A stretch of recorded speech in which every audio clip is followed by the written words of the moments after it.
बिस्मिल्लाहिर्रहमानिर्रहीम। अस्सलाम वालेकुम दोस्तों होंठों के अतराफ बुखार के छाले बार बार तंग करते हैं और इनसे जान छुड़ाना मुश्किल हो जाता है। अब माहिरीन ने कहा है कि एक तरह का शहद इनके इलाज में इस तरह मुयस्सर होता है जिस तरह महंगी क्रीमें इनका इलाज करती हैं। Medical research institute of New Zealand ने अपने मुल्क में आम पाए जाने वाले एक फूलदार पेड़ क्योंका में एक जुज़ू दरियाफ्त किया है जो होंठों के अतराफ में होने वाले बुखार के छाले और हर्पस का शाफी इलाज साबित हो सकता है।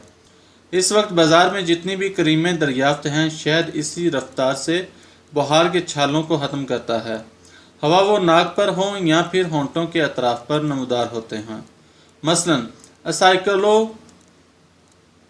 मसलन असाइक्लोवेर क्रीम 2 दिन में छालों को ख़त्म करती है, लेकिन इसके मनफी ज़मनी असरात मरतब होते हैं।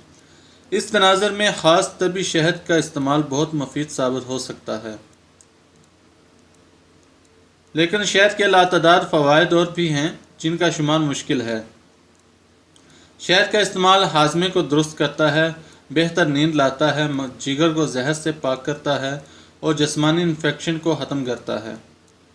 कैनोका दरख्त से हासिल शहद तबी मकासद के लिए इस्तेमाल किया जा सकता है और न्यूजीलैंड के माहिरीन ने इस पर मज़ीद तहकीक और इंसानी आजमाइशों पर जोर दिया है।